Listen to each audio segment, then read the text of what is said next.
Bienvenue à un autre épisode de 35 mm de podcast. C'est le troisième, en fait, avec Mathieu Legault, Maxime Auclair. Comment ça va, Matt? Ça va très bien, toi? Oui, le rasage de la moustache, t'as pas trop fait de peine? T'as pas trop eu un deuil? Maintenant, je pense qu'il va falloir aussi qu'à chaque épisode, je pourrais pas avoir un autre look. Là. Je pense que... Ben, c'était toujours inspiré de l'acteur ou de l'actrice au niveau des c'est ça, mais pas dans ce cas-ci. Non, vraiment pas dans ce cas-ci, c'est l'inverse.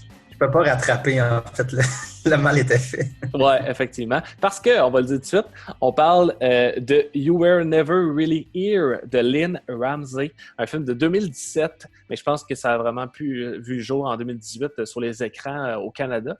Et... moi, je l'ai vu en salle en 2018, mais c'est ça. Il était à Cannes en 2017, qui est en mai, mais il y a tout le temps un délai. Oui, exact. De sortie. Je pense que c'était janvier-février 2018. I'm gonna ask you some questions. How many are there? One guy inside the front door, second guy on the top floor.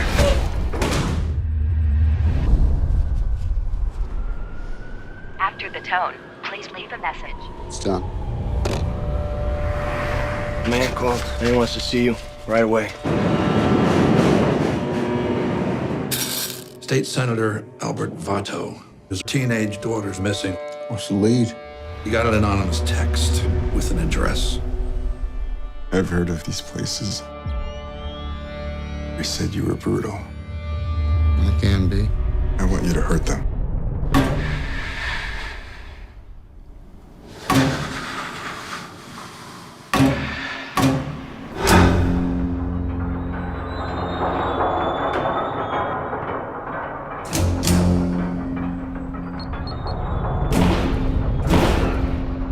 Get up, can you hear me? My name's Joe. It's okay, come here. Close your eyes.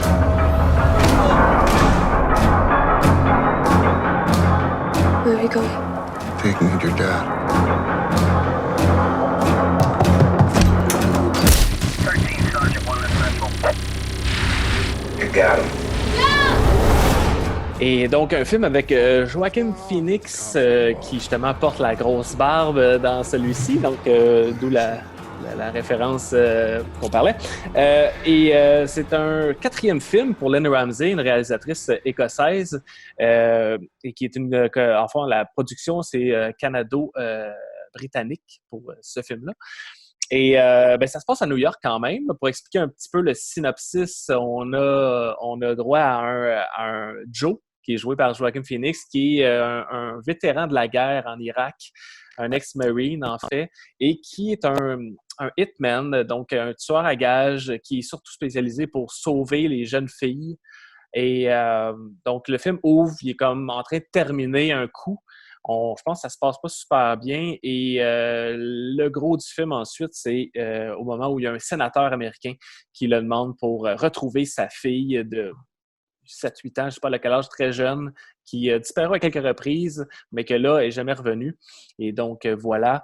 Et lui, pour aller venger un peu ces gens-là qui l'ont kidnappé, rentre dans une espèce de spirale infernale de violence. Et il faut dire aussi que son personnage est pas mal pris avec des PTSD, une enfance douloureuse, plein de flashbacks. Donc, c'est vraiment un film qui est dur au niveau des thèmes, on ne se le cachera pas, mais qui était un peu moins dur graphiquement que je pensais. Je m'attendais à avoir des trucs gore. Et c'est pas le cas, parce que c'est vraiment, je lisais à plusieurs places aussi, que la violence est vraiment traitée de façon assez unique, qui détourne un peu les clichés aussi dans ce film-là. Je sais pas qu'est-ce que tu as pensé un peu de la violence du film, Matt? Oui, j'avoue que c'est ça, avec l'annonce, moi je connaissais pas Lynn Ramsey avant de voir ce film-là. J'ai d'ailleurs vu son autre film précédent, puis qu'on va sûrement parler un peu plus tard, mais en même temps, on risque de faire des liens, We Need to Talk About Kevin. Il faut juste dire que c'est son film d'avant, mais qui a quand même une bonne différence. Ça, c'était en 2011, fait que 6 ans d'intervalle entre les deux. Pour expliquer, c'est qu'elle est scénariste de tous ses films, même si c'est des adaptations de livres dans ces deux cas-là. Oui, et l'autre d'avant aussi, les 3 derniers films, c'est des adaptations. C'est qu'elle prend vraiment son temps pour écrire, c'est une perfectionniste. Fait que ses projets sont assez espacés. Euh, mais oui, c'est ça. Fait que j'avais vu l'annonce. Moi, c'est ça. Joaquin Phoenix, je l'adore d'amour. Ouais, même chose Il est ici. incroyable. Incroyable acteur. Fait que quand j'ai vu cette annonce-là sortir avec lui, j'étais comme, je capotais juste par l'annonce. Et c'est sûr que l'annonce laisse présager le côté brutal du film. Parce qu'on le voit acheter un marteau. Il se prend tout le temps avec un marteau. Ouais, c'est Fait que son arme. ça risque d'être intense, mais puis en fait, ce que j'aime d'elle, puis qu'on peut déjà faire un lien avec We Need to Talk About Kevin, c'est que c'est jamais démontré. Ouais. C'est qu'on ressent le côté brutal, mais c'est jamais là de manière gore, comme on va montrer le coup de marteau d'en face, puis fait que c'est tout le temps un peu off-cam ou puis là dans le cas de You Were Never Really Here, il y a même une autre façon de faire une scène assez intense. Mais ce que j'ai aimé dans un article, parce que j'ai lu un article d'elle, une entrevue qu'elle avait donnée au The Guardian en février 2018. Puis c'est ça, c'est qu'elle disait que dans les films américains, on voit tout le temps la violence de manière très, très expressive. Mais elle dit, je voulais pas que ce soit sexy puis cool. Tu sais. Elle dit, je veux pas. Puis même qu'elle a travaillé avec pour cette scène-là qui est assez intense quand ils rentrent dans la maison des pédophiles avec un marteau. Mais elle a travaillé avec plein de cascadeurs. Mm-hmm.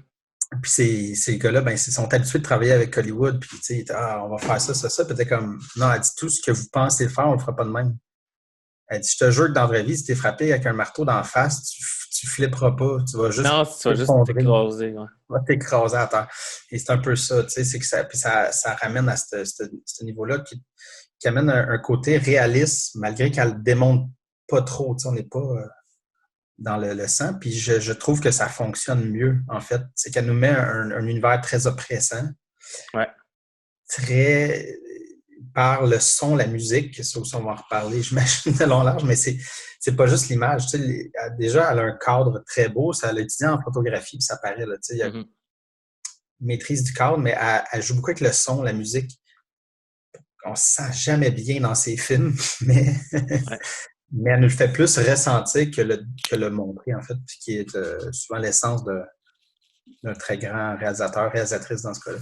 On arrive souvent après, on nous montre l'action une fois qu'elle a été faite dans les extrêmes cas de violence là, du film. C'est sûr qu'il y a quand même, il y a un moment donné où le personnage de Joe se bat avec un gars du FBI ou de la police, puis tu sais, là, il y a une bataille vraiment, mais tu sais, les coups de marteau, on les voit souvent on les voit après ou on les voit de loin, justement, quand il infiltre la maison pour aller sauver la petite fille, ben, c'est à travers les caméras de sécurité que je trouvais ça quand même vraiment bien, parce qu'on on voit l'action, on le voit aller essayer de rescaper la petite fille dans cette maison-là, à travers différentes caméras, donc qui sont en noir et blanc, qui sont en hauteur, pas toujours près de l'action.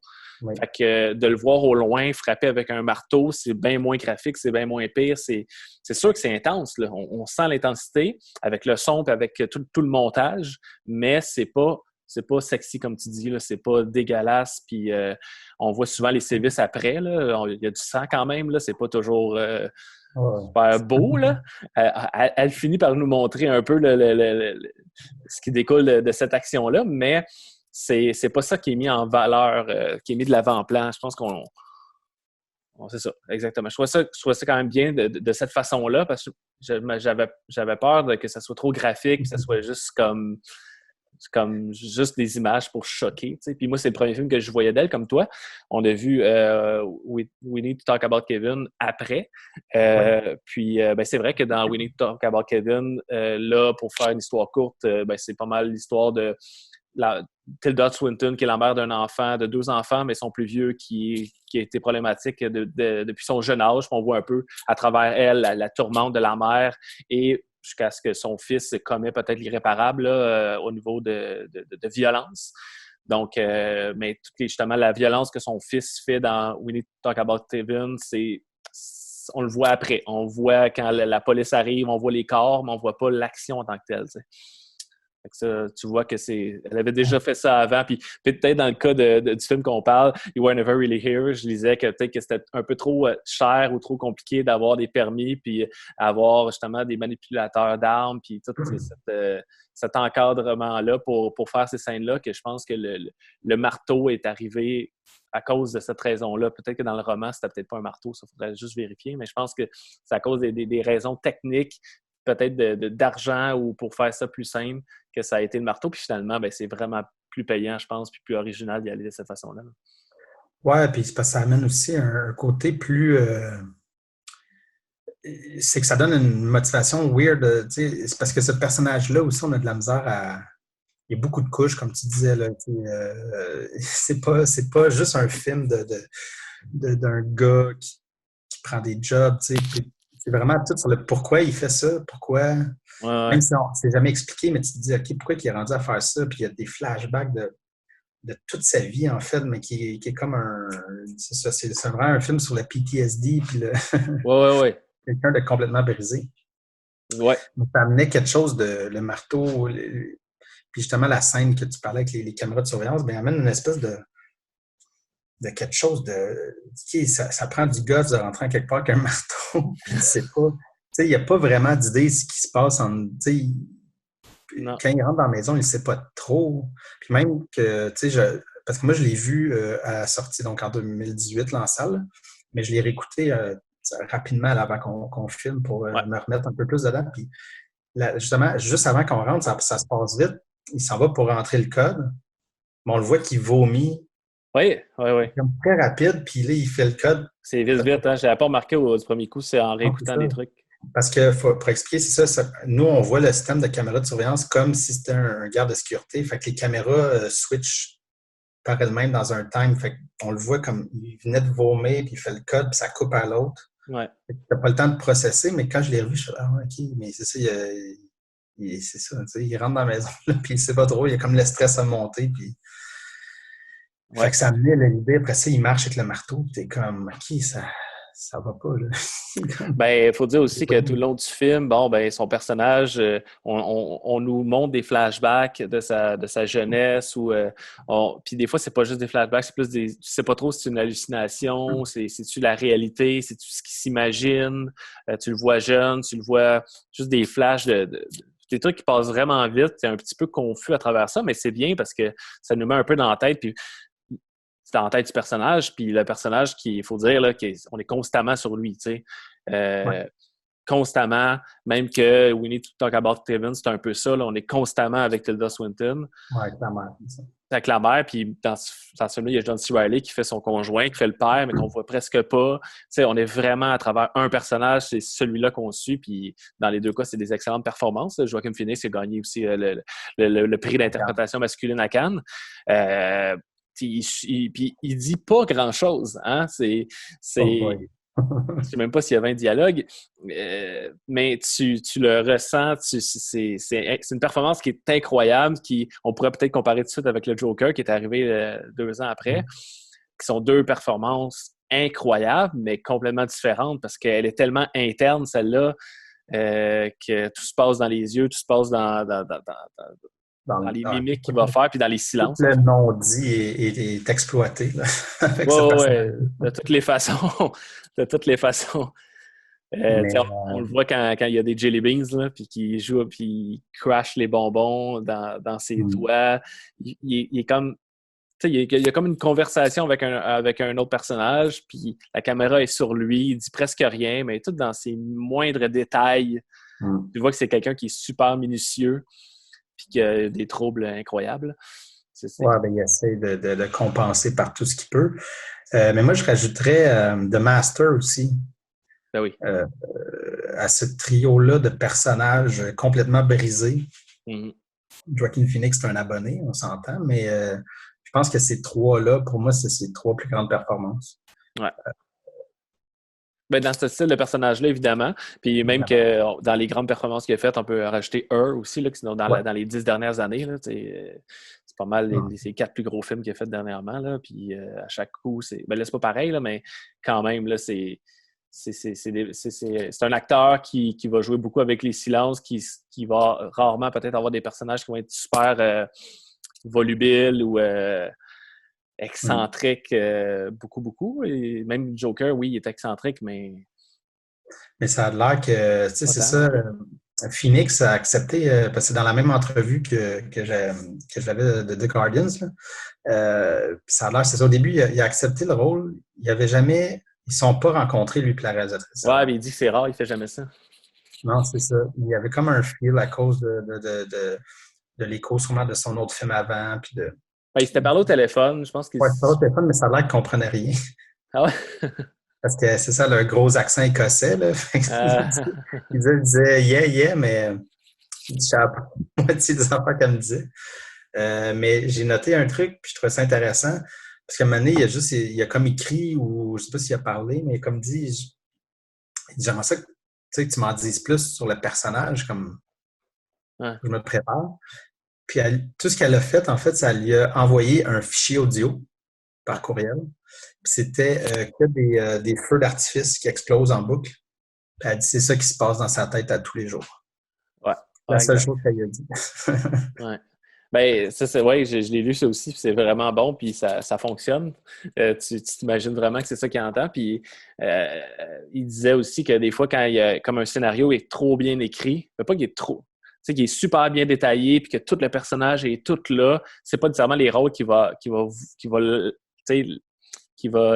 vouloir prendre. Tu sais, il disait oui, ce scénario-là était super bien écrit, mais il y avait place à 1000 interprétations du personnage. Tu sais, c'était moins... parce que c'est ça, il y a beaucoup de couches. C'est un film qui est peut-être pas pour tout le monde, je sais pas. Non, sûrement pas, parce que c'est quand même des thèmes qui sont durs, mais c'est assez accessible quand même, je veux dire...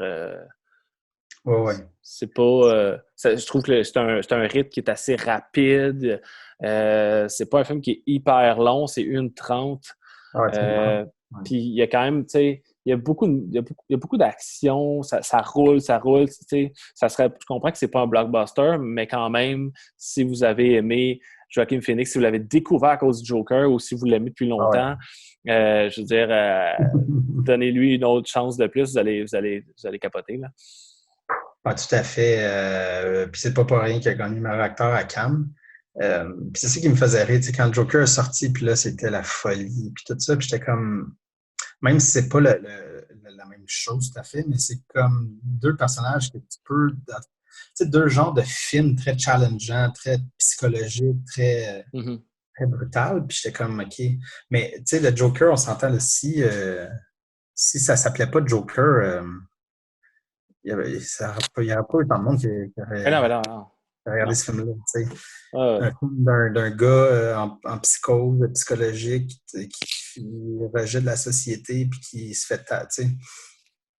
Je veux dire, je pense pas que ça aurait eu le box-office. Ça, c'est évident. Ah non, c'est sûr. Mais quasiment... c'est pas le Joker, on s'entend ce film-là, mais tu y mets un truc comme... Parce que ça reste un espèce d'anti-héros. Rejeté de la société.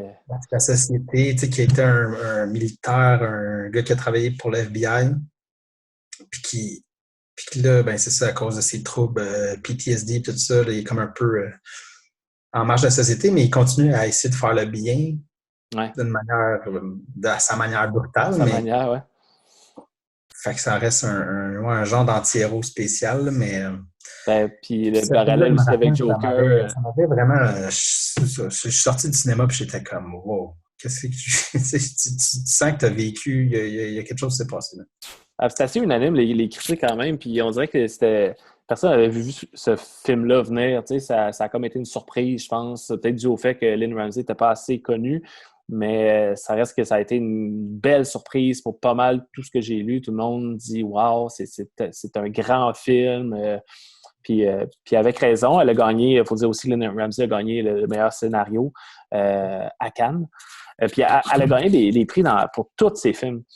Des fois, ça dépend de l'échelle de prix, là. Des fois, c'est des plus petits festivals ou c'est pas les grandes récompenses, mais ça reste que est toujours soit pour le scénario, pour l'actrice, pour les acteurs, pour sa réalisation. Elle a toujours été assez couronnée, bien qu'elle a seulement 4 films qui sont assez espacés, hein, comme un 80-90, l'autre début 2000, 2011 et là 2017. Même si elle a fait quelques courts-métrages, 4 courts-métrages puis un documentaire. Ça reste qu'elle est très talentueuse. Puis tu sais, dans We Need to Talk About Kevin, moi, je sais pas si tu sais quoi, c'est ton appréciation, mais j'ai quand même... En tout cas, le film, je l'ai aimé, mais la première demi-heure, j'ai trouvé ça insupportable. Ah ouais. J'ai vraiment pas aimé le début, puis on peut faire un parallèle parce que avec We're Never Really Here, les deux films, ils commencent, puis on dirait qu'elle veut vraiment nous puis c'est correct, là, mais nous étamper l'image du personnage ou de l'histoire. Elle veut rapidement nous mettre dans le bain un peu de ça va concerner quoi ce film-là. Là. Tu sais, elle veut tout de suite nous dire dans les premières minutes ça va être quoi le film. Puis je trouvais que c'était très bien fait pour You Were Never Really Here parce que c'est un peu confus, mais ça dure juste le bon moment. Tu rentres, tu es un peu dans sa tête, mélangé entre les flashbacks, la réalité. Vu que tu arrives dans le film, tu sais pas qu'est-ce qui est quoi. C'est correct, puis ça se place rapidement après, mais tu as quelques échos, tu es rapidement mis dans le son, dans l'image, dans l'espèce de musique, puis dans la tête du personnage. Mais dans We Need to Talk About Kevin, c'est beaucoup trop long. Je trouvais que c'était un 20 minutes de plein d'images, des super belles images, mais comme trop placardées avec beaucoup de musique. Puis elle nous montrait tout le film en les premiers 20 minutes.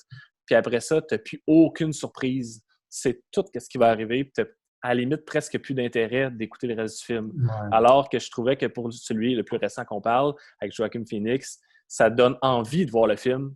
Alors que dans l'autre d'avant, j'ai l'impression qu'elle avait tué tout mon intérêt, là, tellement que c'était too much. Ouais, non, tu as raison. We Need to Talk About Kevin, il y a beaucoup de belles choses. C'est un bon film, mais c'est pas autant réussi, mettons, que l'autre d'après. Mais il y a beaucoup de belles affaires. Moi, le début ne m'a pas autant gossé que toi, non. Mais je comprenais l'idée de... Moi aussi, c'est ça, j'étais un peu troublé pas troublé, mais qu'on comprenne pas mal tout où ça va s'en aller. Mais je trouvais ça intéressant, tout le côté... c'était très visuel, puis oui. Quand même facile à comprendre. Là, on s'entend, la couleur rouge est surutilisée dans le film, mais c'est vraiment le travail de la mère qui essaie de se purifier, en fait, d'enlever tout ce chapitre-là de sa vie. Parce que dans le fond, on la voit 2 ans plus tard. Et puis tout le film est comme en flashback. C'est comme elle qui revit, puis c'est quasiment un personnage, on pourrait dire qu'elle a un PTSD. On peut faire le lien avec Joe dans l'autre film, dans le sens que elle essaie de revoir une vie normale, mais tout le monde a tout le temps l'impression que tout le monde la juge, la regarde, tout lui met tout le temps de la pression pour que ça continue à retourner, puis à se retourner, puis tous les doutes. Mais il y a beaucoup de couches aussi dans ce film-là. Puis je pense qu'elle réussit très bien à le montrer visuellement sans le surexpliquer. Tous les doutes de la mère, tu sens qu'elle ne voulait pas tant être une mère. Puis qu'après ça, elle deal avec ses propres, pas angoisses de mère, mais tout elle se sent pas apte. Puis là, c'est toute sa faute, c'est pas de sa faute. Là, elle commence à tomber dans une roue qui fait juste spinner sans arrêt. Mais je trouvais le plan que quand elle est enceinte de Kevin, puis elle va, on ne sait pas où, mais dans un genre de salle comme d'un gym, mettons, pour se changer. Ouais. Puis toutes les femmes enceintes sont là, puis on voit toutes leurs ventre, mais elle est c'est quasiment comme une jaquette, là, mais elle cache son ventre, elle n'est pas contente d'être enceinte. Tu sens que... Puis c'était juste un plan, puis on comprend, tu sais. Dans le livre, ce que je me suis fait dire, c'est que c'est vraiment c'est très verbeux, en fait, puis c'est très expliqué, là. C'est vraiment dans sa tête à elle, puis toutes ses réflexions de je veux pas tant être mère, mais peut-être, mais j'aime, mais dans le film, c'est pas surexpliqué, c'est juste montré, puis on comprend. Ouais. Mais le film est long. Le film est un peu long. Ouais. Ben, c'est ça, c'est que il y a vraiment, on dirait qu'elle s'est fait plus confiance dans You Were Never Really Here. Euh, dans l'autre d'avant, je sais pas si c'est un manque de confiance ou quoi que ce soit, mais c'est comme, il y avait beaucoup de musique, vraiment, dans le premier 20 minutes. Là, c'est des tunes là, quasiment complètes, là, ou du moins une, 2 minutes, là, plein son. Puis c'est beau, là, tu sais, la reprise de Buddy Holly, puis d'elle en voiture, c'est super coloré, les plans sont beaux, ça look, là, c'est, tu sais, on va dans le indie movie, super beau. Avec des tunes très... Il y en a certaines qui sont des tunes assez récentes. C'est quand même pop, c'est des belles couleurs, puis ça contraste avec le drame qu'elle vit. Tu sais, c'est correct, mais c'était too much. Il y en avait beaucoup trop, puis on dirait qu'elle se faisait pas confiance pour raconter l'histoire. Fait qu'on dirait qu'elle mettait justement beaucoup de flafla pour que ça soit checker ça, comment je suis capable de faire un film. Puis elle déconstruisait tout le film en petits morceaux avec des back and forth dans le temps. Puis ça, c'est correct à un certain point, mais à un moment donné, tu pouvais tout reconstruire les bouts dans ta tête, puis quand tu les voyais pour vrai, là, dans la suite des choses, là, tu étais comme, ben oui, évidemment, tu sais. Il y a un truc qu'elle faisait bien, c'est qu'elle nous montrait les rideaux au vent là, qui étaient dans la porte patio. Ça, c'est correct parce qu'on ne savait pas ce qu'il y avait derrière ça, puis on l'avait vu avant. Fait que quand ça revient dans le film, 1 heure après, 1 heure et demie après, les fameux rideaux, puis l'espèce de shot qui s'avance tranquillement. Là, tu es intrigué, tu as piqué ma curiosité, tu me l'as montré au début du film. Là, on y retourne, je sais que c'est important, je sais pas qu'est-ce qu'il y a l'autre bord, je veux le voir, là, je suis accroché. Ça, c'était bien. Mais pour le reste, c'était juste un peu trop. J'avais plus de surprises à voir, alors que pour justement You Were Never Really Here, ben, on retrouve cette déconstruction-là au début du film, mais je trouve que c'est plus fait confiance avec le son puis avec justement la performance de Joaquin Phoenix qui était suffisant pour tout raconter. Ben, on voit que tout ce que c'est ça, tout ce qu'elle aime, tout ce qu'elle veut accomplir, comme dans We Need to Talk About Kevin, le travail avec le son, parce qu'elle elle veut que par l'ambiance, on se sente aussi mal que le protagoniste. Dans les deux cas, réussi très bien. On se sent très, très mal pour la mère et pour Joe. En tout cas, on ressent un peu l'angoisse par le son beaucoup. Beaucoup par le son. Dans juste le début de We Need to Talk About Kevin, qui est comme le festival des tomates, là, je ne sais pas trop, c'est en Espagne, que tout le monde se lance des tomates, puis que la mère est là. On ne sait pas c'est situé quand dans le truc. Là. Ça commence là-dessus, je pense. Ça ouvre là-dessus. Fait qu'on a ça ouvre là-dessus. Je sais que c'est revenu, mais je veux dire, dans la temporalité du film. Ça, on n'a aucune idée, c'est quand. Je pense qu'on catch que c'est peut-être après, là, mais plus tard dans le film. Mais le son, il y a comme un changement, parce que c'est comme un festival où tout le monde est heureux, puis se lance des tomates, puis ça, mais ça devient vite une image de tuerie. En fait, c'est comme les tomates, le sang. Le sang, puis le son devient très, très, très angoissant dans quelque chose qui est supposé être festif, mais elle fait ça tout le temps. On joue avec le son, on va mettre des contre-emplois. Mais je pense que dans You Were Never Really Here, c'est plus affiné, c'est plus en symbiose. Plus organique. C'est moins in your face. Là, fait que le truc est plus coule un peu mieux peut-être dans l'autre. Quoique Winnie, je pense que c'est un peu ça qu'elle voulait faire aussi. Là. Elle voulait vraiment nous challenger puis sortir de notre zone de confort complètement. Mais moi, il y a une scène que j'ai trouvée très belle. Puis c'est très simple. En fait, dans Winnie, c'est quand elle va faire son épicerie. C'est assez proche du début. Puis on comprend déjà qu'elle il y a tout le temps des gens qui regardent. Oui, c'est ça. Elle sans juger.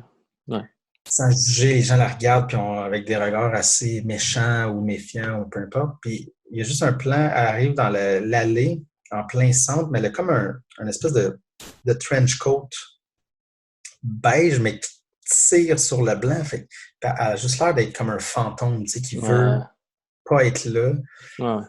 Puis là, elle voit quelqu'un qui clairement elle la reconnaît. Fait qu'elle laisse son panier, elle s'en va, puis la madame se retourne en même temps, mais il y a vraiment l'effet du fantôme, comme ça, qu'elle voit le panier sans personne, mais elle quitte, puis quand quand on va la voir après, elle s'est comme cachée l'autre bord de l'allée, puis c'est toutes des cannes de tomates, tout est Ouais. rouge. La couleur rouge, d'ailleurs, mais là, c'est assez simple de comprendre, là, mais elle revient énormément tout le long du film. Ouais. Sa maison qui est tachée de peinture rouge. Quelqu'un a lancé de la peinture rouge, puis ça, c'est tout le long. Elle boit du vin rouge, elle Ouais. boit, tu sais, c'est vraiment bien. Ça reste basique parce qu'on comprend l'idée elle boit de l'alcool pour essayer d'oublier, mais c'est aussi Ouais. pour essayer d'assimiler toute cette tâche-là que son fils a créée, en fait, sur sa vie. Mais c'est ça, elle s'essayait peut-être au symbolisme, plus dans We Need to Talk About Kevin, Ouais. dans donner des couleurs, des trucs pour essayer que ça a un autre sens. Dans You Were Never Really Here, je pense pas, je pense qu'elle est plus... elle vraiment suit l'histoire, puis c'est comme... Ouais. On y va, on fait confiance à Joaquin Phoenix qui va nous amener ça d'un bout à l'autre. Elle raconte beaucoup, dans les deux cas, je pense que c'est le cas, mais elle raconte beaucoup avec sa caméra, tu sais, que plus que par les dialogues, tu sais. Je pense qu'avec le montage, la caméra est vraiment bonne pour raconter une histoire, tu sais. Je veux dire, ça pourrait marcher, t'enlèves les dialogues, puis le film pourrait marcher quand même, tu sais, parce premièrement, il y en a très peu. Dans les deux cas, il n'y en a pas beaucoup quand même. Puis tu pourrais les enlever, puis tu comprendrais quand même le film. Donc ça, je pense que c'est quand même une grande force chez elle, là, pour ce que je connais de la réalisatrice. Là. Puis c'est vraiment le cas avec You Were Never Really Here.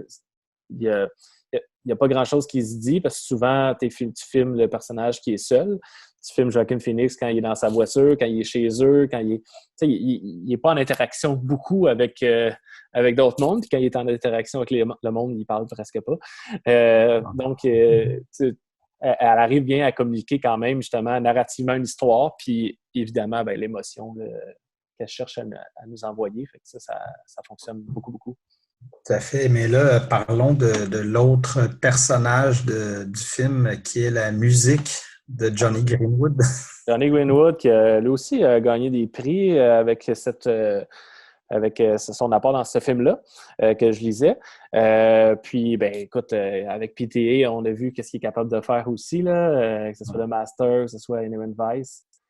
There Will Be Blood. There Will Be Blood, c'était lui aussi, il est vraiment incroyable. Ça fonctionne vraiment bien, là. Je trouve qu'il est tellement talentueux pour ça, puis particulièrement dans ce film-là, ça marche au bout, là. Il est très reconnaissable, parce que moi, je suis allé dans le film, je ne savais même pas que c'était lui qui a fait la musique, puis très rapidement, j'étais comme... c'est ça, c'est lui. Ça sonne comme du Jonny Greenwood, ça. Mais la musique, je trouvais qu'il devenait un personnage quasiment... Ouais. Une espèce de contretemps qui est subtil, mais qui nous joue dans la tête, là. Je sais pas comment... Ouais. Tout un beat, t'as envie d'assurer de la tête, mais c'est ça. C'est un peu le contre-emploi qu'elle fait tout le temps, tu sais, pour nous déstabiliser. Puis Jonny Greenwood est excellent là-dedans. Puis des fois, c'est ça, c'est que ça devient, tu sais, c'est comme... C'est super, comme une musique quasiment cool, mais c'est une histoire qui n'est pas dans ce sens-là, d'un personnage qui n'est vraiment pas cool. Puis là, tout d'un coup, bam, ça vient comme du noise un peu électro, là, aux orchestres symphoniques. Là. Fait que c'est ça, il réussit à juste comme te faire ressentir comme à pousser ça plus loin. Mais non, c'est vraiment c'était vraiment une très grande réussite de sa part.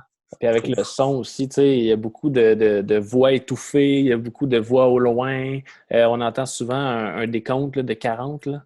Ouais. Il y a tellement de couches de voix qui ne sont pas nécessairement des voix dans sa tête, mais des fois, c'est la voix de la petite fille. Avec la musique de Greenwood, tu sais, tout ça, là, il y a vraiment un beau travail sonore là, qui joue beaucoup pour le succès du film, là, je pense. Là. Puis, elle ose aussi enlever le son. Ouais. Je ne sais pas si tu as remarqué, mais la scène, quand il retourne chez lui après que ça commence à aller mal et qu'il y a de la visite chez eux, je ne veux pas trop en dire, là, mais il y a un moment très, très émouvant quand il revient, puis il n'y a plus de son. Ouais, ça se peut. Hein. Il n'y a plus de son. Je comprends que les deux personnes qui sont en bas font attention, tu sais, parce qu'ils sont comme cachés, mais il n'y a plus rien. On l'entend pas respirer, on l'entend. Puis ça rajoute après au côté comme, OK, là, après qu'il vit ce moment-là, là, il faut qu'il y ait des laits avec les deux personnes, mais tu es sur un mood qu'il n'y a pas de son. Puis c'est un peu, tu sais, dans le film de. Là, j'ai un blanc, mais non, mais il ne faut pas faire de bruit, là, le film d'horreur. Ah ouais, Quiet Place. Quiet Place. C'est parce qu'il y a eu comme plein de films d'horreur en même temps, comme qui s'appelait Hush. Il y en avait un autre aussi que c'est pas le tueur, il est aveugle. Là. Il est aveugle, mais c'est ça. Il y a eu comme plein de films en même temps. Puis il y a eu un autre film qu'il ne fallait pas faire de bruit. En tout cas, c'est que je suis tout mêlé dans tout. Fait que Quiet Place. Mais c'est ça l'espèce d'idée de quand tu enlèves tout le son. Mm-hmm. Là, dès qu'il y a un plancher crack, ça, c'est ouf. Ouais. Elle l'a fait dans We Need to Talk About Kevin. C'était peut-être un peu plus subtil, mais le son change complètement. La dernière fois qu'elle va voir son fils, la dernière discussion qu'ils ont vraiment à la fin du film. Hein. L'ambiance sonore est comme rien comme il y a dans le reste du film. Il y a une espèce les voix deviennent il y a comme un mixage puis un EQ des voix qui est comme pas pareil. Puis elle a mis comme une espèce de buzz qui pourrait être comme une fan ou une ventilation quelconque, mais très sourd, mais les voix deviennent très, très, très claires. Plus que dans le reste du film. Parce que c'est ça, c'est la dernière fois qu'ils se parlent. Il y a comme un genre de truc. Puis elle prend aussi plus d'assurance rendue là face à son fils. Ouais. Fait que sa voix devient plus claire aussi. Fait que j'avais trouvé ça intéressant. Ouais. Elle ose pousser le son vraiment là, de jouer d'une scène à l'autre selon comment elle veut nous faire. Non, vraiment, le sérieux, Lynn Ramsey. Elle t'a surveillé. Ça énormément. Oui, vraiment. Il y a des scènes que. Je faisais noter des scènes que j'aime beaucoup, là. Puis la scène où justement, dans la maison, Joe a de la visite, il s'en débarrasse, je pourrais dire ça de même. Mais la scène, quand il y a justement la personne qui est mourante devant lui, tu sais. Puis, je peux quand même le dire, là, mais je veux dire, où il va se coucher à côté du gars qui a tué ou qui a achevé. Là. Puis, il chante ça, paraît-il que c'était improvisé, là, mais qu'il chante une chanson parce que la radio, elle jouait. Puis, il marmonne, en fait, les deux. Un qui est en train de mourir, puis l'autre, Joe, qui va pas bien. Et qui sont couchés et qui se tiennent la main pendant que lui, il s'éteint tranquillement parce qu'il a fourni des pilules. Donc, il y a vraiment... C'est super touchant, c'est étrange en même temps, mais ça montre que le personnage, c'est pas juste un assassin, tu sais. En fait, c'est vraiment pas ça. C'est quelqu'un qui a un cœur. Mais c'est tellement dans la simplicité, puis elle prend le temps, tu sais. Elle prend le temps de tout arrêter pour montrer cette scène-là qui est vraiment, vraiment un moment très fort du film, je trouve. Il y en a plein des petits moments comme ça où tout s'arrête. Puis là, on prend le temps justement de montrer quelque chose auquel tu t'attends vraiment pas. Là. Je ne sais pas comment le décrire autrement. Là. Qui est comme... qui est très original aussi, puis qui nous en apprend un peu sur le personnage aussi, là, évidemment. Ah, tout à fait. Dans ce film-là, pour vrai, j'essaie de le recommander au plus de gens possible, sachant que c'est peut-être pas tout le temps évident pour tout le monde. J'ai des amis qui, des fois, étaient comme c'est bon. Ouais. Ben, moi, j'ai vraiment... Ça challenge un peu au niveau de l'émotion, mais... Ouais. Vas-y. Non, il y a beaucoup de monde qui faisait aussi, qui disait que c'était un peu le taxi driver du 21e siècle. Là, mais tu sais, je comprends, mais en même temps, c'est pas tout à fait ça. Pourquoi c'est la comparaison? Bon, ben, on a un vétéran de la guerre qui prend soin d'une plus jeune, qui est reliée à l'espèce de système de prostitution, quelque chose comme ça. Puis, et bon, il y a la violence qui joue là-dedans, mais c'est pas le film de Scorsese. Là. C'est vraiment pas ça. C'est juste sur papier, dans le synopsis peut-être. Mais sinon, on est complètement ailleurs. C'est pas traité de la même façon. Moi, ça fait longtemps que je l'ai vu, là, Taxi Driver, fait que je me rappelle pas dans tous les détails du film, là, mais c'est ailleurs quand même. Là.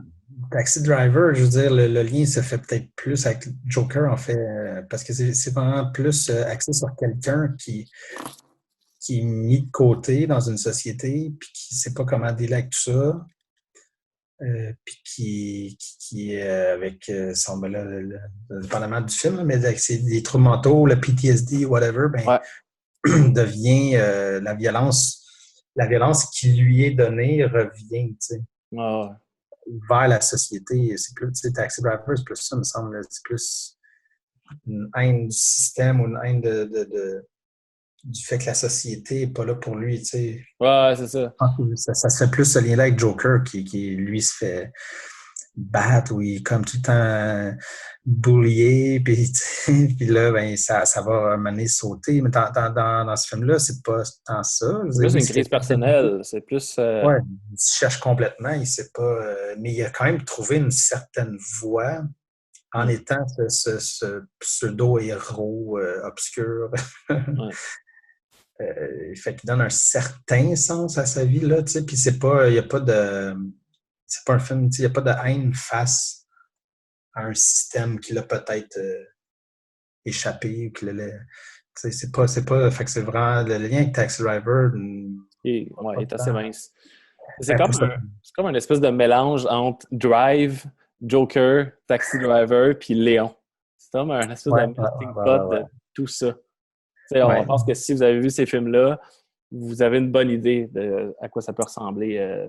Drive, ça me... Côté Drive, là. Ouais, Drive, moi, j'ai capoté. Ben, les acteurs, je pense de quoi, là, quand quelqu'un parle pas trop, j'aime ça. Ouais, c'est ça. Ouais. Aussi dans Drive, je pense qu'il y a 10 répliques, là, ça n'a pas de sens. Mais ouais, plus de lien avec Drive, là, de quelque chose de... quelqu'un qui est bon, mais qui fait... qui flirte avec un monde pas tant cool, mais... Puis Léon, ben ouais, ça... Léon, c'est aussi, là, c'est dans le... Dans les personnages, là, dans les quêtes des personnages, là, c'est pas... le personnage de Léon peut-être pas aussi troublé dans mes souvenirs, mais ça reste que c'est rescaper une petite fille, venger... là. On le ressent beaucoup dans la dernière scène du film, là, où ils sont ensemble, en fait, et on dirait que le film s'arrête, mais tu sais pas qu'est-ce qui va arriver de ces deux personnages-là, puis... Mais c'est quand là, ouais, tu te demandes qu'est-ce qu'ils peuvent faire. Qu'est-ce qu'ils peuvent faire rendu là, après ça, tu sais? Ça va être quoi leur relation? Puis ça ressemble à une relation un peu comme dans Léon. Parce que le seul truc, en fait, que je voyais ressortir comme un peu critique, c'est que cette petite fille-là, en fait, sa mère était déjà morte. Ouais, suicidée, je pense. Ouais, suicide. Puis son père aussi pendant le film. Ouais. Mais, fait qu'elle se retrouve comme, c'est ça. Orpheline, mais, je veux dire, les services sociaux, elle n'a pas de famille, tu sais, c'est... Non, elle a fini avec comme l'autre. Mais en même temps, il va la chercher là-bas, mais il va la rechercher, mais tu te dis, c'est ça, il va...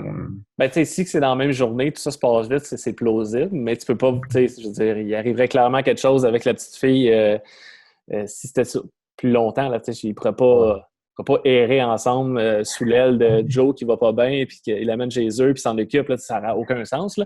Le film s'arrête avant ça, puis c'est peut-être pas ça qui est supposé arriver. Il ne peut pas vraiment retourner chez eux, tu sais, c'est ça. Ouais, il ne peut pas vraiment retourner chez eux non plus, ouais, c'est ça.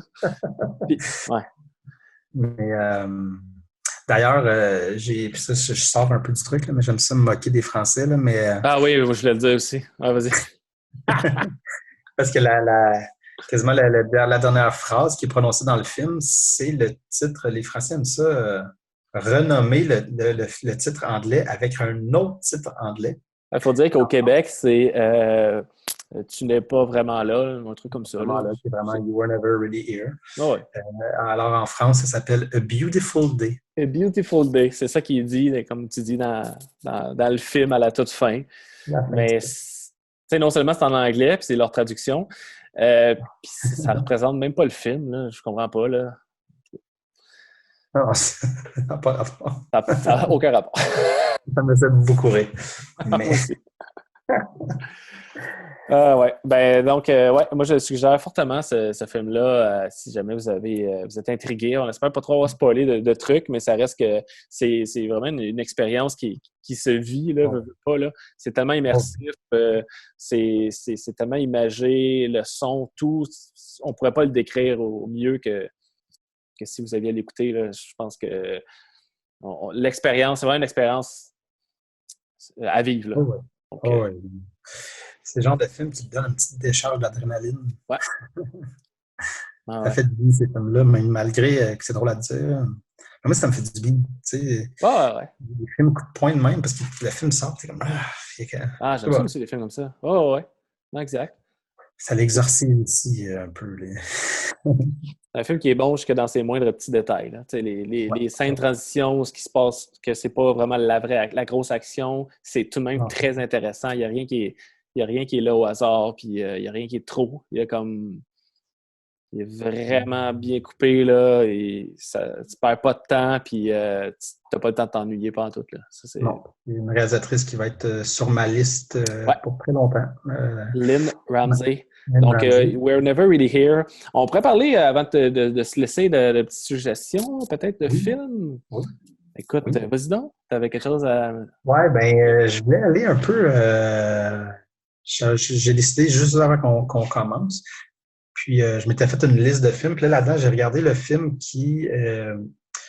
c'est pas dans le même style, mais dans le côté malaise, le côté te faire sentir pas bien. Ouais. Et ça va être très drôle, puis je vais en parler plus loin, mais je vais le nommer tout de suite. C'est Caché de Michael Haneke. Puis ça, 2005. 2005. Moi, il a fallu que je regarde IMDb. Non, mais je savais. Tu ne l'as même pas dit, c'était ce film-là avant. Hein? J'aurais pu nommer Funny Games, qui est peut-être plus intense, mais Caché m'a vraiment marqué pour plein de raisons. Mais je me rappelle, moi, je l'avais à l'époque, j'avais dit à mes parents d'écouter ça, puis à ce jour, ils m'en veulent encore. Ouais, on a tous fait un peu cette gaffe. Ben, je sais pas si c'est une gaffe, mais quand tu étudies en cinéma puis que tu es vraiment imprégné de nouveaux films, souvent des films internationaux, des films qui sont peut-être pas dans le genre que tu écoutais un an auparavant, là, si tout est nouveau pour toi, tu as tendance à vouloir le suggérer à du monde de ta famille. Ouais. Puis des fois, ben c'est ça, c'est pas vraiment le bon film à suggérer. C'est vraiment pas. Mais je trouve, il y a comme une leçon de cinéma dans ce film-là, en fait, de comment il joue beaucoup avec notre tête, avec la narration du film. En fait, qu'est-ce qui est le film et qu'est-ce qui est le film dans le film? Parce que pour faire comprendre, c'est avec Daniel Auteuil puis Juliette Binoche. Et puis, dès le début du film, en fait, Daniel Auteuil, lui, c'est un animateur de télé, d'une émission de littérature. Puis il reçoit chez eux une cassette VHS et quelqu'un a filmé sa maison pendant quelques heures. Puis, dans le fond, on voit l'image, mais cette image-là qui a été filmée avec la caméra du film, pas avec une petite caméra. Fait qu'on est tout le temps avec qu'est-ce qu'on voit? Est-ce que c'est l'image? Est-ce que c'est la représentation du cinéaste? Ça devient un peu poussé. Mais le film, je me rappelle, je l'avais fait écouter aussi à une de mes meilleures amies. Puis maintenant, on l'écoutait ensemble. Puis était comme, c'est quoi ce film-là? Je suis fucking stressé, puis il se passe rien. C'est ça le but, parce qu'il se passe rien, mais tu te sens pas bien. Et puis moi, je sais encore ce jour, parce que ma mère, elle trippe roman policier. Ça, puis moi, j'avais vendu un peu avec ça. Je disais, tu vas vouloir trouver c'est qui. L'énigme est cachée. Le film s'appelle Caché, mais elle l'a pas vu. Puis puis moi, je fais juste dire, ben, le film s'appelle Caché. Le truc est expliqué, mais c'est caché. Ouais. Je pense qu'il est plus fâché. C'est peut-être pour ça, comme... c'est normal aussi, quand tu comprends pas quelque chose, de te fâcher puis de faire comme... Ouais, je sais. Tu vois, je suis fâché pour un ami de Denis Villeneuve. Puis... Les 2 épisodes, t'en parles. Là. Ouais, je sais, mais en même temps, Denis Villeneuve, il avait dit... il avait dit dans un... Je pense que Tout le monde en parle plusieurs années après, puis il a fait comme... Il dit, ouais, je pense que je l'ai fait un peu trop... C'était pas clair. Ouais, Il s'est comme excusé. Parce que lui aussi n'arrêtait pas de dire en entrevue, toutes les clés sont dans le film, blablabla. Ouais. Mais c'est ça, c'est peut-être moi qui est trop calme. Il y a peut-être du monde qui l'ont compris. Puis je ne l'ai pas réécouté, c'était trop... Mais Haneke, je veux dire, Caché, qui est quand même, qui a gagné le prix de la meilleure mise en scène à Cannes, puis qui est un grand film aussi. Je l'avais vu à l'époque où c'était sorti, peut-être 1 ou 2 ans après, je suis au cégep, puis ça m'avait vraiment marqué. Je l'avais acheté, je l'ai encore. C'est vraiment un film que je recommande. Je t'appuie là-dedans. Si vous êtes prêt à quelque chose d'un peu plus lent quand même, d'un peu plus statique, là, qui joue un peu avec ta tête, puis qui est... faut être attentif. C'est, tu sais, ils disent les films, c'est des slow burners, mais celui-là, il... Très slow. Très slow, mais c'est ça, mais soyez attentifs. La clé est cachée, mais elle est là. Elle est là, ouais. Elle est là. Moi, je vais donner ma suggestion. J'ai pris quelque chose rapidement aussi dans une certaine liste que j'ai de films à voir, là, un peu avant de commencer. Je vais vous suggérer Le problème d'infiltration de Robert Morin. Tu m'en as parlé souvent, mais je n'ai pas eu de temps encore. Oui. Écoute, je reviens du Québécois. C'est un film sorti en 2017, la même année que You Were Never Really Here, de Robert Morin. Robert Morin, qui est un de mes cinéastes québécois préférés et qui est très sous-estimé, mais qui est très méconnu, en fait, totalement. Là. Je pense qu'il a fait beaucoup de films. Il est très productif. Des fois, c'était 1 ou 2 ans, puis presque toute sa carrière, ça a été ça. Et il y a toujours... C'est quelqu'un qui essaye énormément des affaires. Il n'y a pas un film pareil. Puis presque chacun des films, là, j'ai un peu de retard parce que ces derniers, je ne les ai pas tous vus, là, mais il essaie tout le temps quelque chose de différent, souvent en lien avec la forme. Il va faire un film que ça va toujours être un point de vue fixe du même personnage. Il va essayer quelque chose qui va être plus à mi-chemin entre le documentaire et la fiction. Il va essayer un film, un des plus récents qu'il a fait, Un paradis pour tous, là, avec Stéphane Craig. Stéphane Craig va jouer tous les personnages du film. Il y a tout le temps un angle très original où il n'a pas peur d'essayer quelque chose de nouveau. Dans celui-là, problème d'infiltration que j'ai vu au cinéma, j'ai vraiment capoté.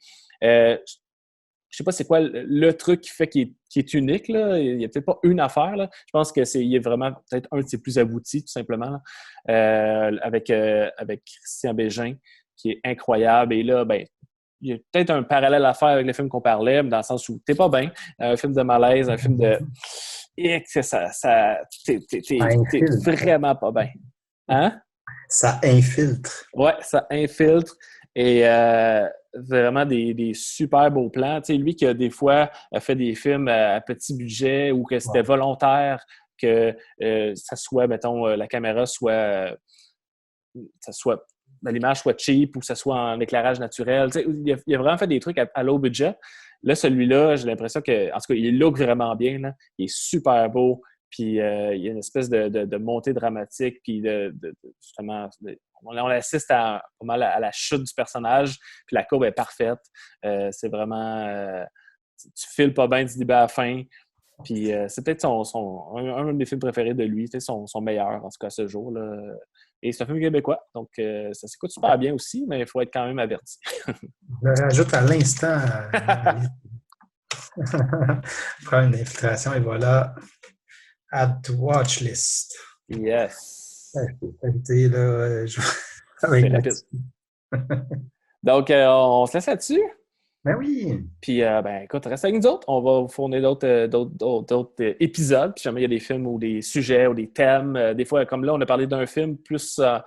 de 2 films, en fait. On a parlé beaucoup d'une même réalisatrice, mais ça se peut que le prochain épisode, on parle d'un thème ou d'un réalisateur dans toute sa filmographie qui couvre une dizaine de films. Ou bien qu'on parle d'un auteur, d'un writer, d'un classique, un vieux film du cinéma, n'importe quoi. On est bien ouvert à des suggestions si jamais vous en avez. Puis voilà, on se dit à la prochaine fois. Yes. Ciao!